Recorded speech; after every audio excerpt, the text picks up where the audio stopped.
Olá, este é o canal Sérgio Azevedo pela Vida. Sejam bem-vindos. Este é um Encontro com Kardec, estudo do Livro dos Espíritos. E hoje nós vamos continuar o estudo do livro vendo as questões de 149 até 165. Evidente que eu espero que fique aqui até o final do vídeo para ver tudo que a gente vai falar. Você aí que está me assistindo agora, por favor, não esqueça de clicar naquela mãozinha para cima chamada like e se inscrever no canal, evidentemente, ativar aquele sininho de notificações para ser avisado quando publicar novos vídeos. É isto que realmente faz a diferença no YouTube e faz o canal crescer. É evidente, recomendar o estudo para seus amigos, parentes, outras pessoas, quem achar que deve. A intenção do estudo, como eu sempre digo, é de apenas levar a mensagem e o conhecimento da doutrina espírita para o maior número de pessoas possível. Agora eu convido a participarem da prece inicial antes dos nossos trabalhos.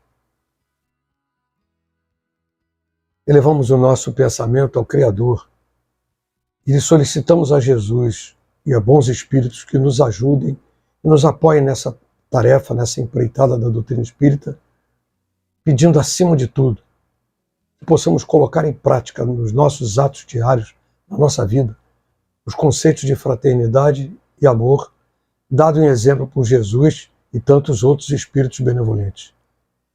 Pedimos que este estudo seja também a base para o esclarecimento de espíritos que certamente poderão estar conosco nesse breve momento. Graças a Deus.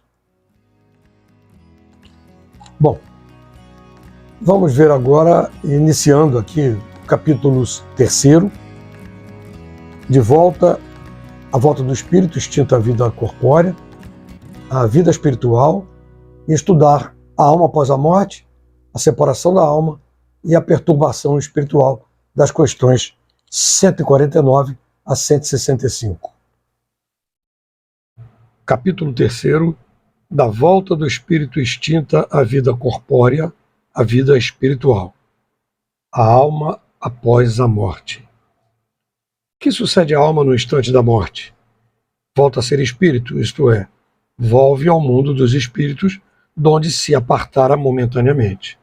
A alma após a morte conserva a sua individualidade? Sim, jamais a perde. Que seria ela se não o conservasse? Como comprova a alma a sua individualidade, uma vez que não tem mais o corpo material? Continua a ter o fluido que lhe é próprio, haurido na atmosfera de seu planeta e que guarda a aparência da sua última encarnação, seu perispírito. A alma nada leva consigo deste mundo? Nada, a não ser a lembrança e o desejo de ir para um mundo melhor, lembrança cheia de doçura ou de amargor, conforme o uso que dela fez da vida. Quanto mais pura for, melhor compreenderá a futilidade do que deixou na terra. Que pensar da opinião dos que dizem que após a morte a alma retorna ao todo universal? O conjunto dos espíritos não forma um todo? Não constitui um mundo completo? Quando estás numa assembleia, és parte integrante dela, mas não obstante, conservas sempre a tua individualidade. Que prova podemos ter da individualidade da alma depois da morte? Não tendes essa prova nas comunicações que recebeis? Se não fosseis cegos, verias. Se não fosseis surdos, ouvirias. Pois que muito a miúde uma voz vos fala, reveladora da existência de um ser que está fora de vós. Nota de Kardec.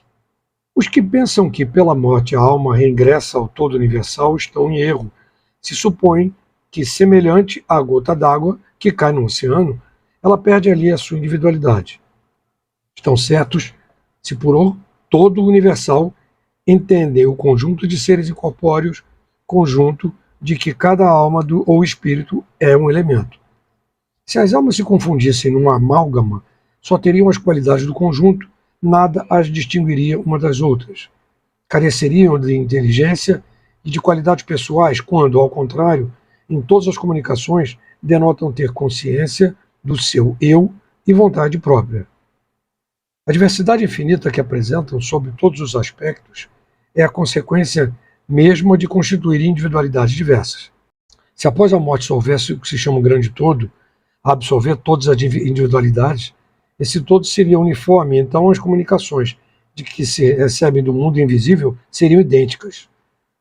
Desde que, porém, lá se nos deparam seres bons e maus, sábios e ignorantes, felizes e desgraçados, que lá os há de todos os caracteres, alegres e tristes, levianos e poderosos, e etc., patente se faz que eles são seres distintos. A individualidade ainda mais evidente se torna quando esses seres provam a sua identidade por indicações incontestáveis, particularidades individuais verificáveis referentes às suas vidas terrestres. Também não se pode ser posto em dúvida quando se fazem visíveis nas aparições. A individualidade da alma nos era ensinada em teoria como artigo de fé. O Espiritismo a torna manifesta e, de certo modo, material.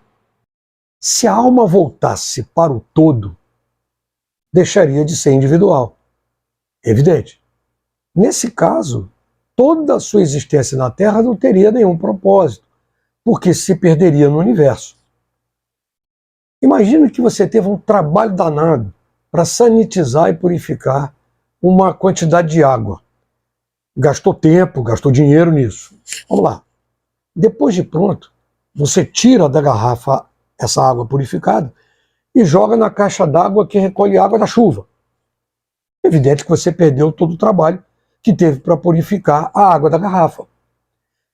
Essa analogia cabe àqueles que entendem que depois da morte, a alma se mistura com o todo universal.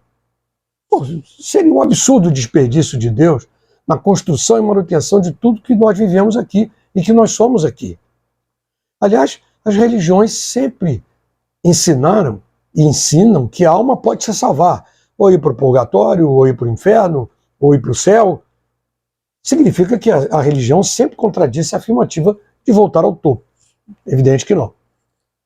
O Espiritismo confirma essa individualidade pelas inúmeras comunicações feitas que são comprovadamente verdadeiras. Em que sentido se deve entender a vida eterna? A vida do espírito é que é eterna. A do corpo é transitória e passageira. Quando o corpo morre, a alma retorna à vida eterna. Não seria mais exato chamar a vida eterna a dos espíritos puros, dos que, tendo atingido a perfeição, não estão sujeitos a sofrer mais prova alguma? Essa é antes a felicidade eterna. Mas isso constitui uma questão de palavras. Chamais as coisas como quiserdes, contanto que vos entendais. Separação da alma e do corpo. É dolorosa a separação da alma e do corpo? Não. O corpo quase sempre sofre mais durante a vida do que no momento da morte. A alma nenhuma parte toma nisso. Os sofrimentos que algumas vezes se experimentam no instante da morte são um gozo para que o espírito que vê chegar o termo de seu exílio. Nota de Kardec. Na morte natural, que sobrevém pelo esgotamento dos órgãos em consequência da idade, o homem deixa a vida sem o perceber. É uma lâmpada que se apaga por falta de óleo. Como se opera a separação da alma e do corpo? Rotos os laços que a retinham, ela se desprende. A separação se dá instantaneamente por brusca transição? Haverá alguma linha de demarcação nitidamente traçada entre a vida e a morte? Não. A alma se desprende gradualmente, não se escapa como um pássaro cativo que se restitua subitamente à liberdade. Aqueles dois estados se tocam e confundem, de sorte que o espírito se solta pouco a pouco dos laços que o prendiam.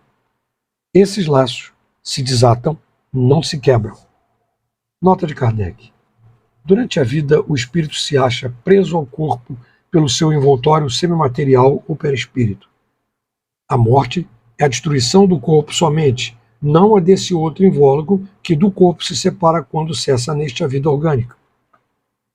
A observação demonstra que, no instante da morte, o desprendimento do perispírito não se completa subitamente, que, ao contrário, se opera gradualmente e com uma lentidão muito variável conforme os indivíduos. Em uns é bastante rápido, podendo dizer-se que o momento da morte é mais ou menos o da libertação. Em outros, naqueles, sobretudo, cuja vida foi toda material e sensual, o desprendimento é muito menos rápido, durando algumas vezes dias, semanas e até meses, o que não implica existir no corpo a menor vitalidade, nem a possibilidade de envolver a vida, mas uma simples afinidade com o espírito, afinidade que guarda sempre proporção com a preponderância que, durante a vida, o espírito deu à matéria. É com efeito racional conceber-se que, quanto mais o espírito se acha identificado com a matéria, tanto mais penoso lhe seja separar-se dela, ao passo que a atividade intelectual e moral, a elevação dos pensamentos, operam um começo de desprendimento, mesmo durante a vida do corpo, de modo que, enxergando a morte, ele é quase instantâneo. Tal o resultado dos estudos feitos em todos os indivíduos que se tem podido observar por ocasião da morte. Essas observações ainda provam que a afinidade persistente entre a alma e o corpo, em certos indivíduos, é às vezes muito penosa, porquanto o espírito pode experimentar o horror da decomposição. Este caso, porém, é excepcional e peculiar a certos gêneros de vida e a certos gêneros de morte. Verifica-se com alguns suicidas. A separação definitiva da alma e do corpo pode ocorrer antes da cessação completa da vida orgânica? Na agonia, a alma algumas vezes já tem deixado o corpo. Nada mais há do que a vida orgânica. O homem já não tem consciência de si mesmo, entretanto, ainda lhe resta um sopro de vida orgânica. O corpo é uma máquina que o coração põe em movimento. Existe enquanto o coração faz circular nas veias o sangue para o que não necessita da alma. No momento da morte, a alma sente alguma vez qualquer aspiração ou êxtase que lhe faça entrever o mundo onde vai de novo entrar? Muitas vezes a alma sente que se desfaz os laços que aprendem ao corpo. Emprega então todos os esforços para desfazê-los inteiramente. Já em parte desprendida da matéria, vê o futuro desdobrar-se diante de si e goza por antecipação do estado de espírito. O exemplo da lagarta que primeiro anda nos rastros da terra, depois se encerra na sua crisálida em estado de morte aparente, para enfim renascer com uma existência brilhante, pode dar-nos ideia da vida terrestre, do túmulo e finalmente da nossa nova existência? Uma ideia acanhada. A imagem é boa, todavia, cumpre que não seja tomada ao pé da letra, como frequentemente vos sucede. Que sensação experimenta a alma no momento em que reconhece estar no mundo dos espíritos? Depende. Se praticaste o mal, impelido pelo desejo de o praticar, no primeiro momento, te sentirás envergonhada de o haveres praticado. Com a alma do justo, as coisas se passam de um modo bem diferente. Ela se sente como que aliviada, de grande peso, pois que não teme nenhum olhar perscrutador. O espírito se encontra imediatamente com os que conheceu na terra e que morreram antes dele? Sim, conforme a afeição que lhe é votada e que a eles se consagravam. Muitas vezes aqueles seus conhecidos o vêm receber à entrada do mundo dos espíritos e o ajudam a desligar-se das faixas da matéria. Encontra-se também com muitos do que conheceu e perdeu de vista durante a vida terrena. Vê os que estão na erraticidade como vê os encarnados e os vai visitar. Em caso de morte violenta e acidental, quando os órgãos ainda se não enfraqueceram, em consequência da idade e das moléstias, a separação da alma e a cessação da vida ocorrem simultaneamente? Geralmente é assim, mas, em todos os casos, muito breve é um instante que medeia entre uma e outra.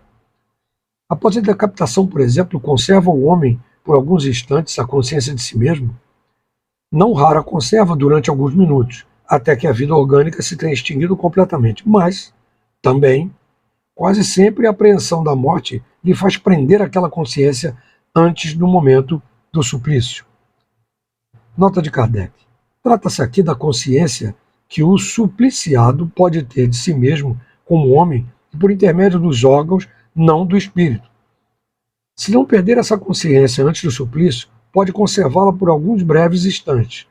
Ela, porém, cessa necessariamente com a vida orgânica do cérebro, o que não quer dizer que o perispírito esteja inteiramente separado do corpo.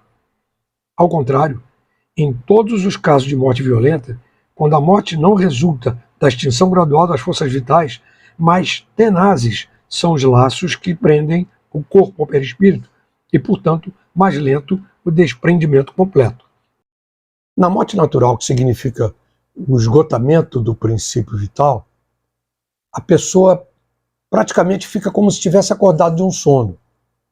O perispírito, ele se desprende do corpo por ligações sutis que vão se desatando. Mas depende muito do caso. Cada caso é um caso. Nós sempre somos assistidos por espíritos que nos acompanham, como nosso mentor espiritual, que nós chamamos muitas vezes de anjo de guarda, e também por uma equipe de socorristas, espíritos socorristas, que nos ajudam nessa separação. Só que a atitude desses assistentes, dessa equipe, depende muito do grau da pessoa que está desencarnando. Isso depende de muita coisa. Eu explico.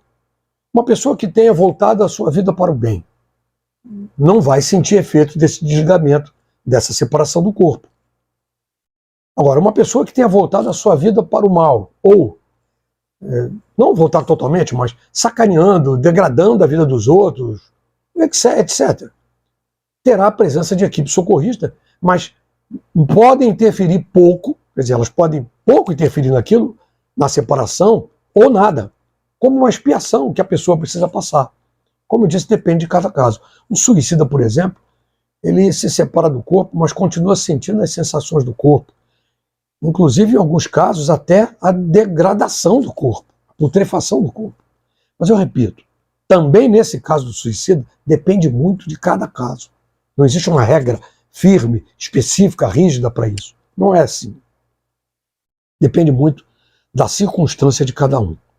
Tem casos relatados de muitos que na hora do acidente, por exemplo, de um acidente de automóvel, nem sentiram o acidente, porque foram resgatados assim como se fossem segundos antes, para que não sentisse o impacto desagradável, porque não precisava passar por aquele sofrimento. Muitas vezes a pessoa é tão apegada à nossa matéria, que é ao contrário, que nem percebe que desencarnou. Ela fica por aí rodeando tudo que deixou. No caso, até ser ajudada ou reconhecer o seu estado e poder seguir seu caminho.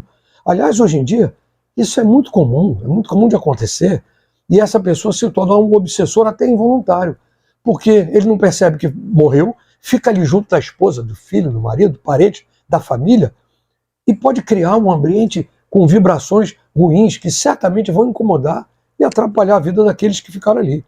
Tem muita literatura sobre isso, e a primeira que eu posso indicar para vocês é a do espírito André Luiz.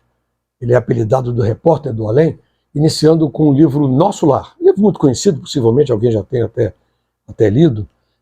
A obra de André Luiz são 16 livros, na psicografia de Chico Xavier, foram publicados entre 1944 e 1968.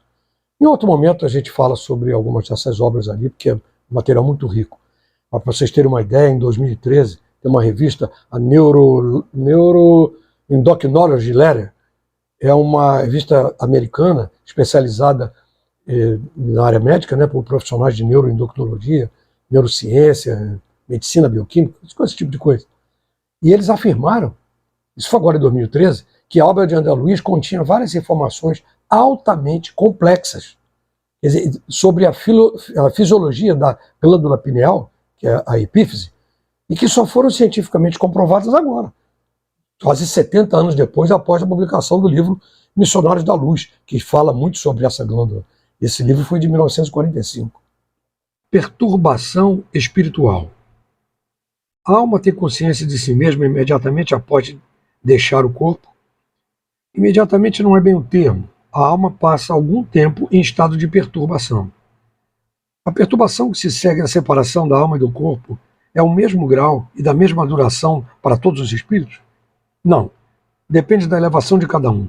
Aquele que já está purificado se reconhece quase que imediatamente, pois que se libertou da matéria antes que cessasse a vida do corpo, enquanto que o homem carnal, aquele cuja consciência ainda não está madura, guarda por muito tempo, muito mais tempo, a impressão da matéria.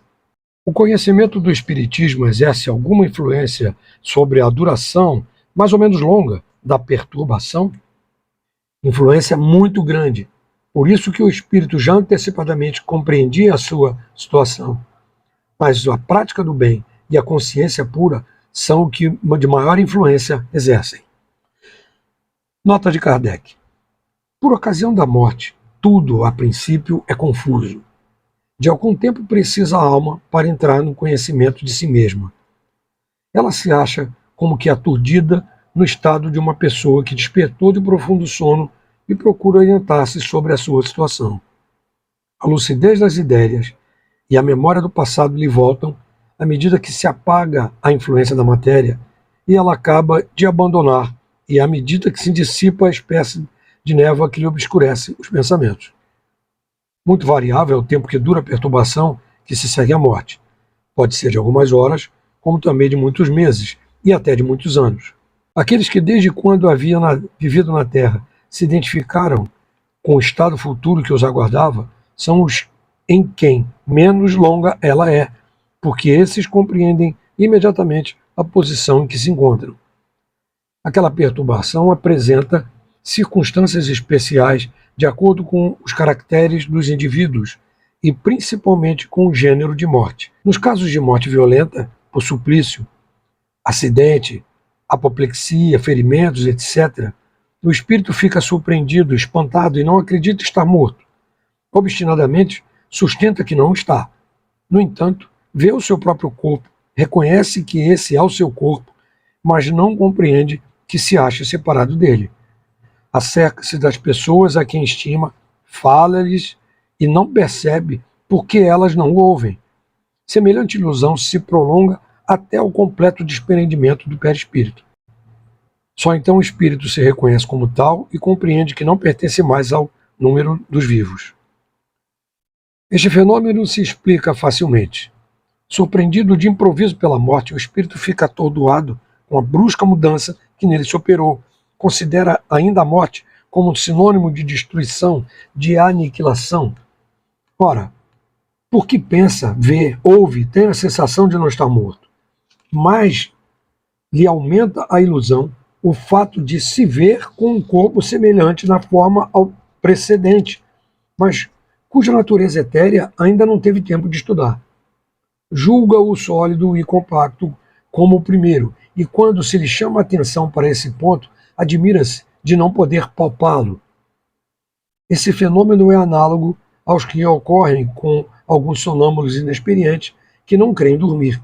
É que tem o sono por sinônimo de suspensão das faculdades.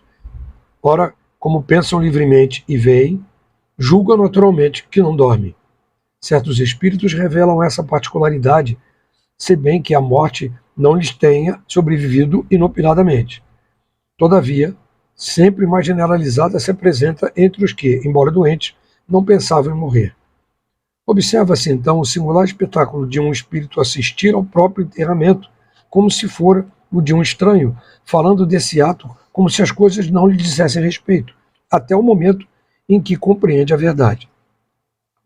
A perturbação que se segue à morte nada tem de penosa para o homem de bem, que se conserva calmo, semelhante em tudo a quem acompanha as fases de um tranquilo despertar. Para aquele cuja consciência ainda não está pura, a perturbação é cheia de ansiedade e de angústias que aumentam à proporção que ele, da sua situação, se compenetra. Nos casos de morte coletiva, tem sido observado que todos os que perecem ao mesmo tempo nem sempre tornam a ver-se logo. Presas da perturbação que se segue à morte, cada um vai para um lado, ou só se preocupa com os que lhe interessam. O comentário final de Kardec menciona as mortes coletivas. Como nós já vimos inúmeras vezes, essas mortes acontecem em acidentes aéreos, catástrofes como desabamentos, alagamentos, no caso daquela Boate Kiss, e nesses momentos a grande maioria desencarna e não percebe que desencarnou. A grande maioria, talvez não, mas uma boa parte. Esse pessoal fica aturdido vendo aquela situação e naquele momento não entende o que está acontecendo e é ajudado por equipe de socorristas. Como eu já disse também, tudo depende da pessoa que está desencarnando. Essa ajuda vai depender muito disso.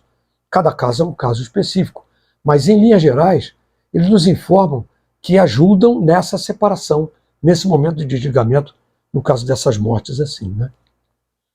Nós vamos ver agora um pequeno trecho de uma palestra recente, agora do dia 13 de abril de 2023, bem recente, onde o Divaldo Franco ele fala que ele testemunhou o falecimento, o desencarne da mãe dele, e descreve a visita da equipe socorrista liderada por Bezerra de Menezes, que auxiliou naquele desencarne, naquele desenlace dela. Aliás, eu indico o filme sobre ele, Divaldo, O Mensageiro da Paz, e que é muito fiel aos acontecimentos. Procure nos programas de streaming que vocês vão encontrar. Vamos ver o que ele diz ali na palestra.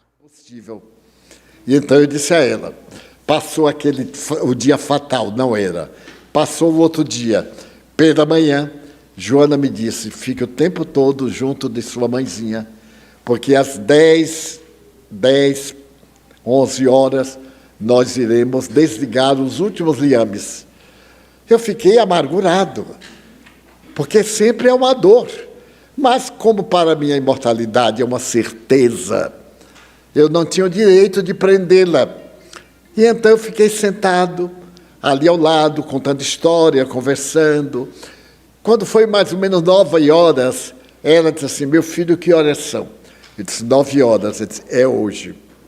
Eu disse, mas como é que a senhora sabe? Você nunca ficou conversando comigo esse tempo todo? Você está aqui para se despedir. Eu disse, é verdade. Ela disse que daqui a pouco a senhora vai viajar. E estou vendo, meu filho, a sua irmã Nair. Foi uma irmã que se suicidou no dia 11 de novembro de 1939. E esta conversa era 19 de fevereiro de 1972, 33 anos depois. E então ela me disse com os olhinhos verdes, eu tenho uma inveja terrível dos olhos dela, antes de morrer eu vou usar lente verde, nem que seja para botar no cadáver. E quando aparecer um médium vidente, e que ele não sei, é um espírito de olhos verdes, eu vou ver que ele é mistificador. Pois bem, então eu vi que ela chorava. Eu disse, mas a senhora está comovida, mãe? Ela disse, meu filho, 2 coisas. Primeiro, Nair, ela está aqui, e eu estava vendo, estava no quarto com o Nilson, com minha outra irmã e ela. E Nair estava me dizendo, mãe, venha logo, eu não aguento mais sofrer. Para quem quer se suicidar, eu vou lembrar que minha irmã havia passado 33 anos sofrendo no além, por aquele motivo do qual ela queria se libertar. Se ficasse na terra, se libertava numa semana. Mas ela antecipou, esperou 33 anos. Venha, mãe, para a senhora fazer cafuné na minha cabeça e eu descansar. Porque o espírito mau, que a perseguia, continuou perseguindo-a no além-túmulo. E nada afastava. E ela corria, desesperada, gritando, sofrendo, e ele ao lado chibateando-a.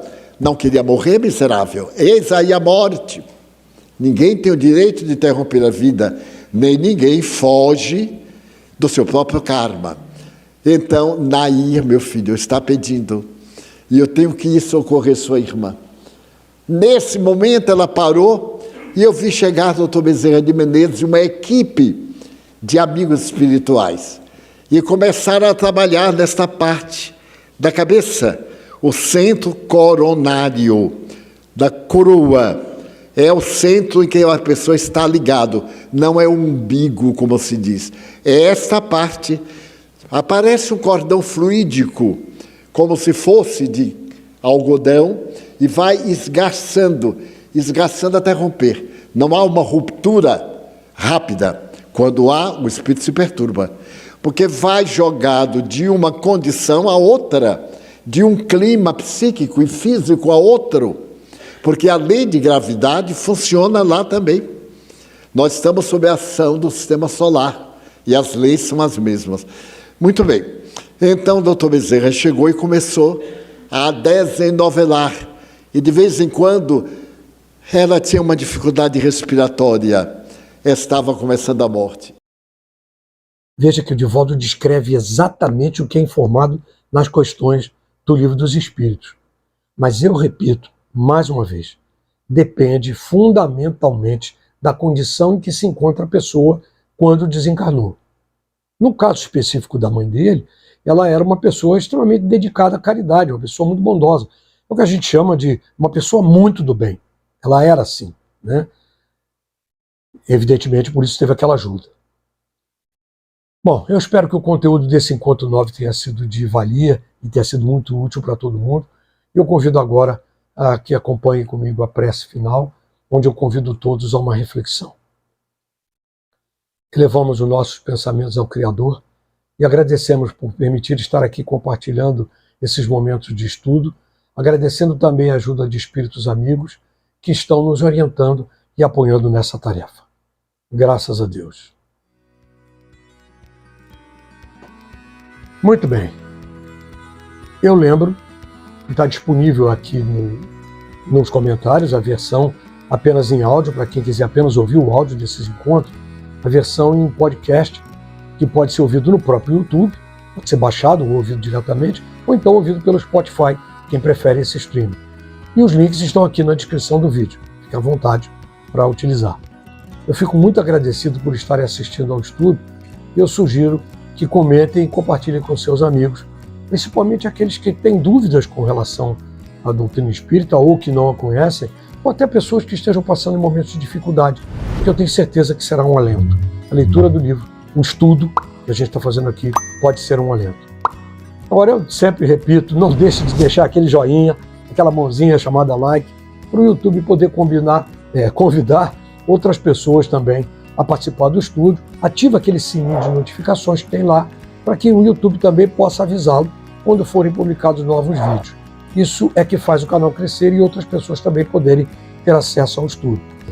Muito obrigado, fiquem na paz.